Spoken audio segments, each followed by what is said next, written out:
Okay, let's go.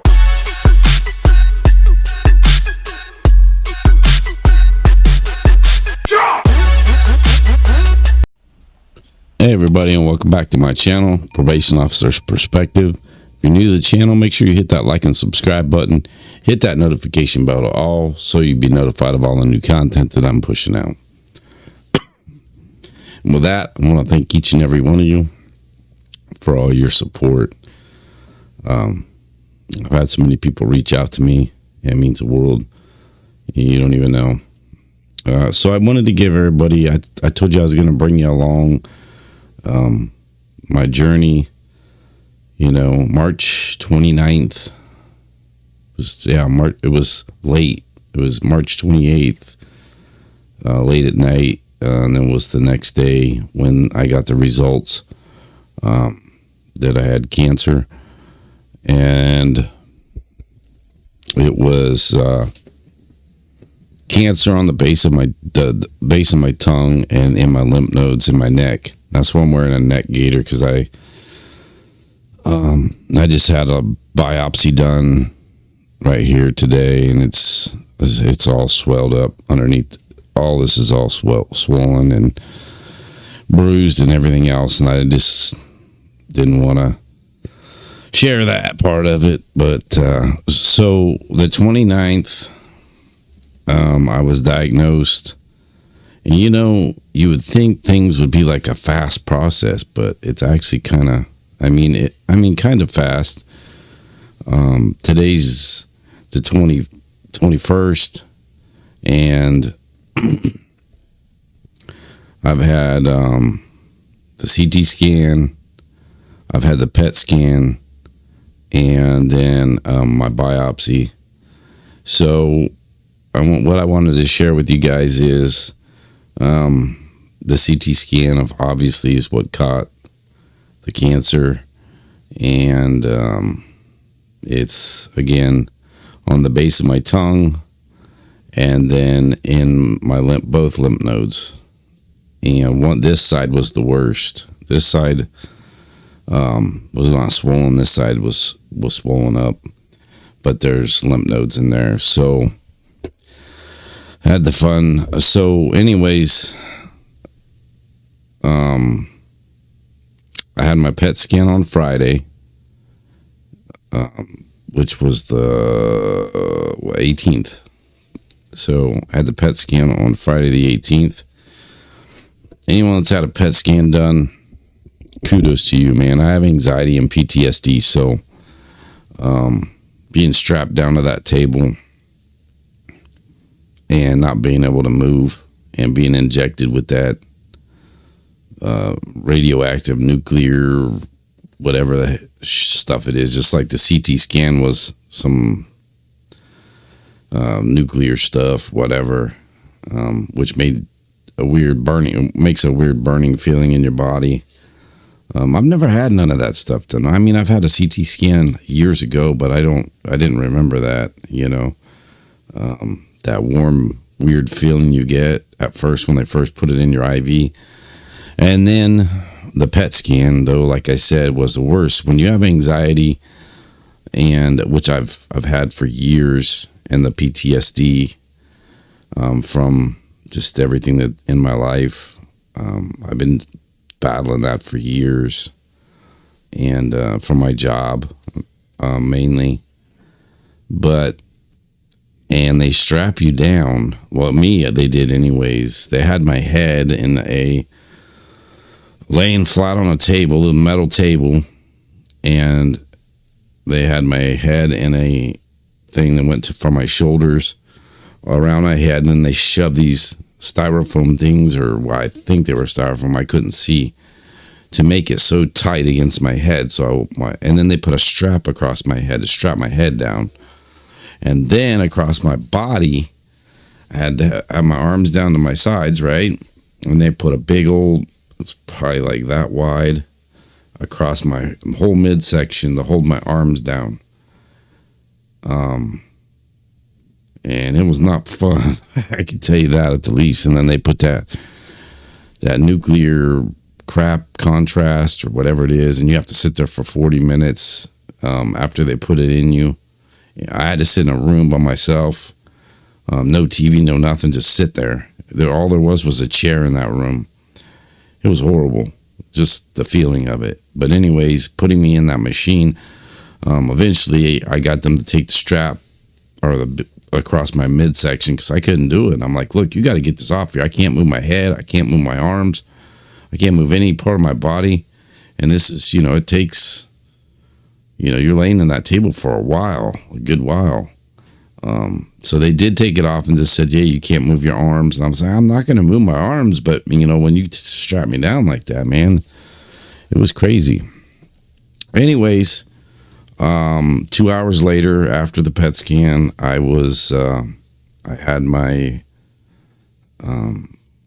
got my results and saw my oncologist. And the worst thing, I've been very calm about everything that's been going on since, the day I was told that I had cancer. God just put like a calm over me. Like he was over me, and like I wasn't anxious, I wasn't upset, none of that. The worst part, this has been a roller coaster ride. And the roller coaster ride is the mentally, and emotionally up and down, not knowing what's going to happen, what's going on. And but I had been pretty calm and stayed pretty calm about it. And, it's affected, my family and friends and everybody just, more than me, really. It was just a weird calm, like I said, that was over me, that God put over me, which I'm glad, but when I went to the oncologist 2 hours after that PET scan, which was to find out if the cancer had spread throughout my body, and he's one of those doctors that really doesn't have any facial expressions or any of that stuff, so you can't read them. Like I try to read them and you just can't read them, And so he's looking at his computer and he said, well, your results from the PET scan are your cancer hasn't spread anywhere else in your body. And it was just like, I don't know, like a big weight. It was good news. And I don't care. I'm a man. I'm an adult. You try to stay tough, and not cry and be emotional or any of that stuff. Which was the way I was brought up, and not in front of my kids and my son. Like I told you, my 12-year-old has been with me through this journey so far. Every appointment, every procedure, he wants to be right there, and so he was right there, listening, because he catches things that I don't catch. I only hear certain things, and then, so he caught everything the doctor said. But anyways, good news was it had not spread, and that's great news. So that's the result of that. And then he referred me. So what he said is, surgery is really not an option because of where it's at, on the base of my tongue. He said that he didn't think it was necessary, and that between chemo and radiation, that he felt that would be the treatment option, and that should do what it needs to do. Now, like I said, I just had this biopsy done in my neck, and so I go to the radiology oncologist Monday for where he'll tell me what he's going to do,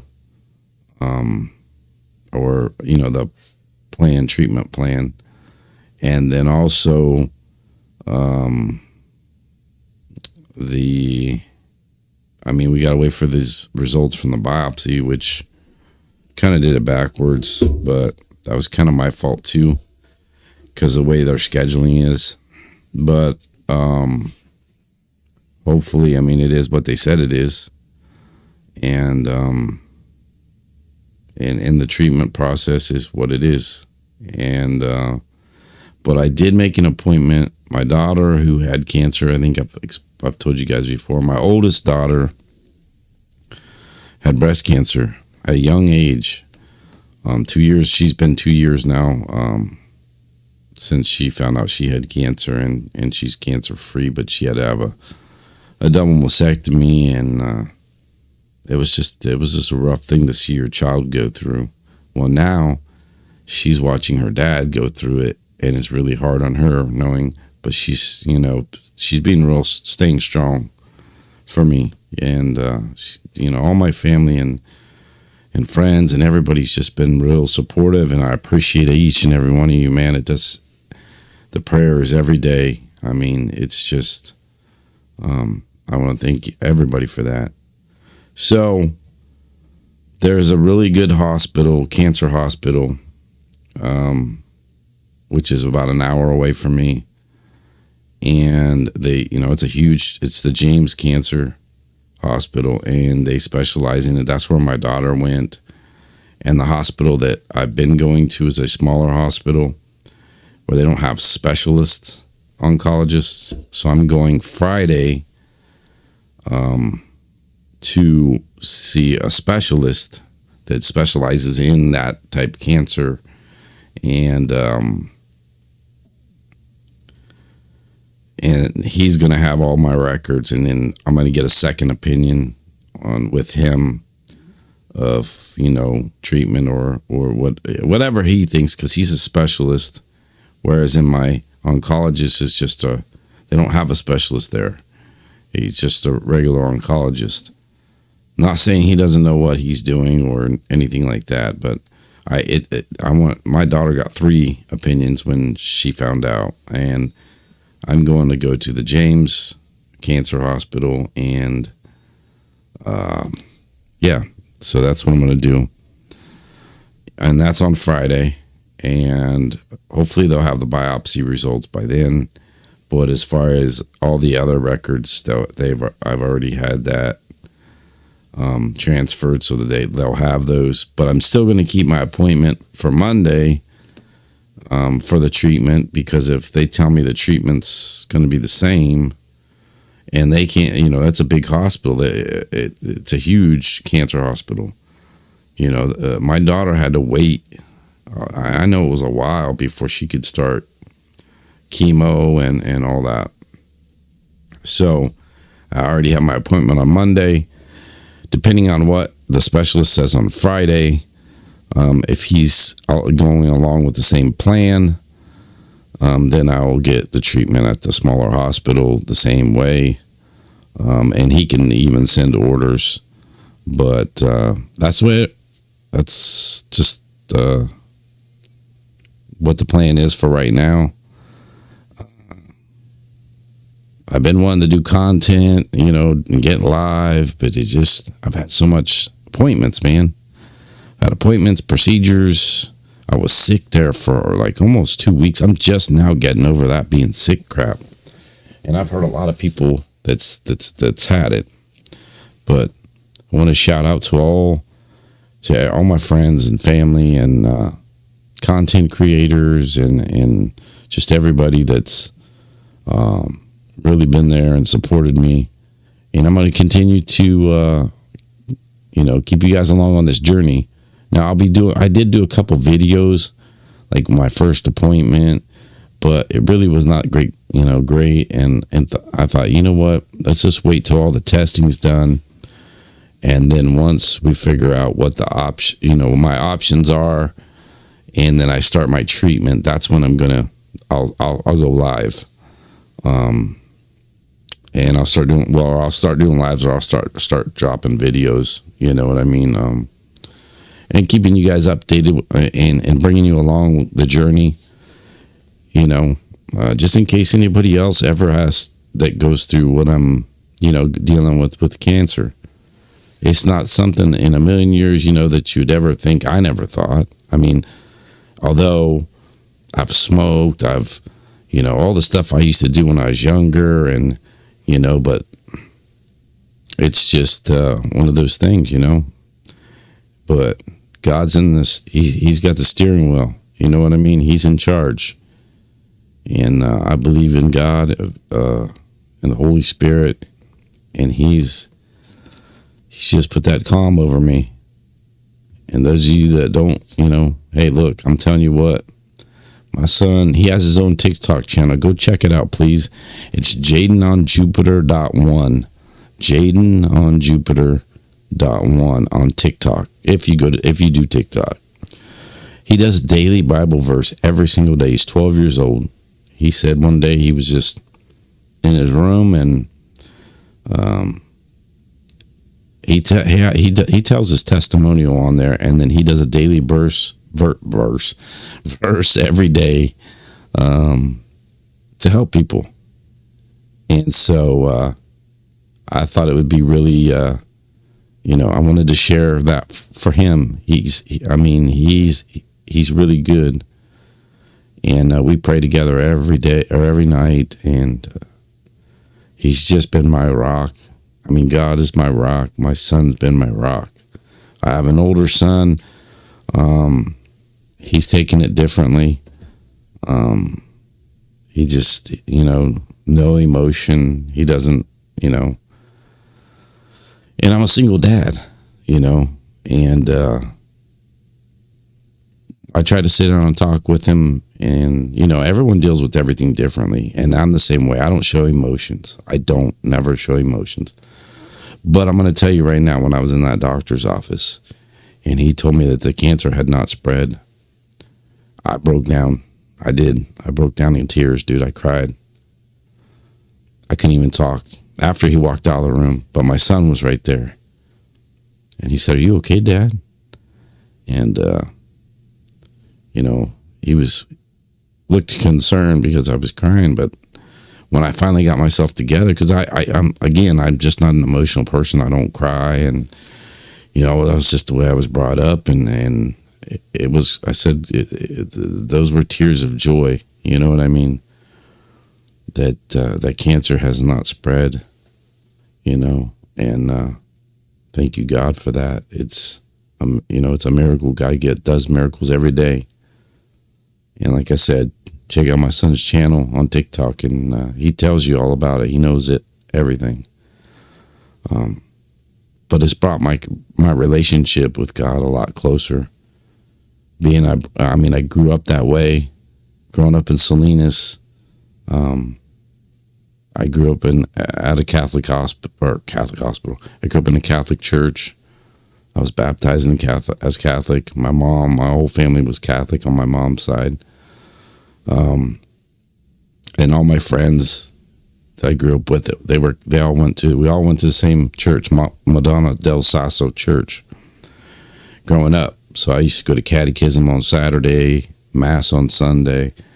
But as you get older, as I became a teenager and started getting in trouble and doing stupid things, I walked away, or I drifted away from God. And then I went back and I got rebaptized as a Christian. And then it's every time that I think every time everything's going good in my life, I think I've got control of it. And then I'll start drifting away from God. Like, okay, everything's going good in my life, and I'll start drifting away, and God puts me in check, This time, this was a huge check he put me in. He put me in a huge check. So that bond between me and God and the Holy Spirit, that is never going to be broken again. Ever, ever, ever. It will never, for me. Anyways, that's my journey so far. I wanted to give you guys an update on what was going on. That's where we're at. On Friday, I will see the specialist. On Monday, I see my oncologist, depending on what the specialist says at the cancer hospital. I'm going to go ahead on Monday. If he doesn't say anything different, or he thinks that plan of action is the right plan, whatever the right plan is the way I'm going. And a specialist is going to know more with my type of cancer than, just a regular oncologist. I'm not saying, again, anything bad about him, but specializing in a certain, area of cancer. Mine's in my throat, basically, and in my lymph nodes in my neck. So, but Monday I see the radiology oncologist for the radiation treatments. I guess they're going to do radiation first, apparently, and then chemo. I don't know how it works. I don't know. I got to see that oncologist, and then it all depends on Friday what the specialist says. Like I said, if he thinks that everything is good with that treatment and whatever, that's what I'm going to do. Regardless of wherever I have to do it, that's where I'm going to do it. Anyways, guys, I hope you have a great day. I hope you all had a blessed and great Easter. Easter for me was good. Family, got to see family and my kids hanging out. I have my kids, my boys, and my daughter, my youngest daughter. I have 3 daughters, 2 sons, and my 2 boys live with me. My older daughters are from previous marriages, and I have a 6-year-old daughter. And I was lucky enough to go to the daddy-daughter dance with her 2 weeks ago. Yeah, 2 Saturdays ago. Yeah, not last Saturday, the Saturday before. I think it was. I don't remember. But we got to go to that daddy-daughter dance, met the world tour. And because we went last year. And she's only in kindergarten. But it was a great time seeing all my family, my kids, and because when your kids are adults, you don't see them as much. They got lives. They've got, I have a granddaughter too, and you don't get to, spend time with them. They've got their own lives. They work jobs. They've got their own life. So you don't, and plus we don't live in the same town, so. I don't know what the heck happened with the light there. We don't live in the same town. We live about half hour, 40 minutes away from each other. So it's good when we all get together. And we had a good time. And the kids really had a good time. And then we came home, me and the boys and my daughter. And then we had our own little fun, playing in the yard, playing baseball and stuff like that. We had a good time. Anyways, guys, I just wanted to give you an update. I didn't mean to drag this on with my cancer journey. I'll know more at the end of the week, Friday and Monday, when I start treatment, hopefully right away. That's my hope and guess, the way he talked. But the second opinion at the James Cancer Hospital, that's going to be the deterrent there, because he's a specialist who specializes in this. So if he thinks that treatment is right, or he's got another way he wants to treat it, whatever's best is the way I'm going to go. But thank you guys again for stopping by. If you stop by, make sure you hit that like and subscribe button. Reach out to me I've had a lot of people reach out to me, man. My email, my phone number's in there. Shoot me a text, shoot me an email. I'm still on it. You know what I mean? This week here, starting out today and last week was just super busy. And I did do a little live, and but it's just been super busy with appointments and stuff, man. It's like crazy. And then I have 3. Then my regular doctor wants to see me 2, I think, on the same day. And I don't know how that's going to work out. 3 different directions. But anyways, guys, thank you for all your support. Like I said, that goes for all the content creators and whoever. I don't hold grudges against nobody. When you're beefing on YouTube, you beef on YouTube. As a content creator, it don't mean nothing to me. You know what I mean? it's just, it is what it is. It's YouTube. It's you're not gonna get along with everybody, but a lot of people have reached out, and I really appreciate it, in every which way. But again, my email, my phone number's on the my bio or channel description. If you want to reach out, and I will be doing content. I'm going to continue. Like, this was the last thing I have to get done until the treatment starts. So I've got a week now, and as soon as this heals up, you know what I mean, I'll be doing more. I'll be dropping content. And with that, man, this is a long video. I apologize. I made it this long, but I wanted to get everything in that I could get in. And with that, I'll see you on the next one. Peace out.